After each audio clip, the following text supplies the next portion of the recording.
Nous présentons ici un autre effet de la tension de surface, que nous pouvons observer tous les jours chez nous, à notre robinet. En effet, quand le débit n'est pas trop important, le jet d'eau se casse et forme des gouttes. Ce phénomène est un effet direct de la tension de surface que nous venons d'étudier. Avec un robinet, ce phénomène est très rapide et donc difficile à observer en détail. Une manière de le voir plus facilement est d'enduire un fil de nylon avec du miel, comme nous l'avons fait dans la vidéo qui suit.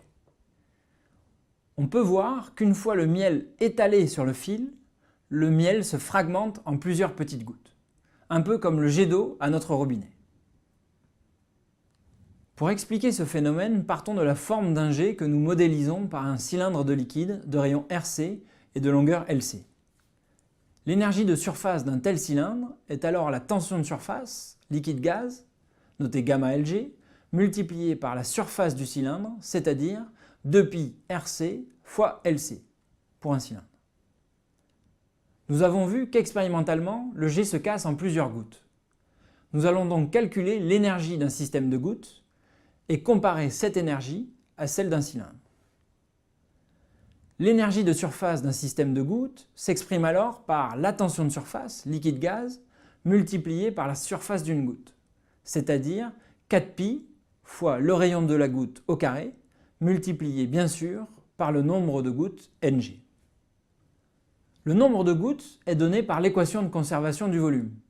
En effet, le volume des gouttes doit être égal au volume du cylindre, d'où cette équation. Ce qui nous donne le nombre de gouttes Ng en fonction de la longueur du cylindre, LC, du rayon du cylindre, RC, et du rayon des gouttes Rg. En comparant l'énergie de surface du système de gouttes à celle du cylindre, nous obtenons ce résultat très simple, 3 RC sur 2 Rg.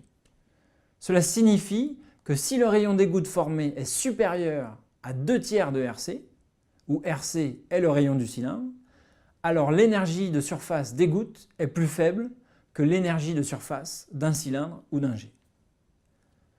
La géométrie en gouttes est alors plus favorable énergétiquement. Dit autrement, un jet d'eau se fragmentera en gouttes. C'est ce qu'on appelle en physique l'instabilité de Rayleigh-Plateau. Il est important de noter que notre raisonnement très simple ne donne pas la taille des gouttes. Pour la connaître, il faudrait prendre en compte le caractère dynamique de cette instabilité, c'est-à-dire la vitesse à laquelle se forment les gouttes.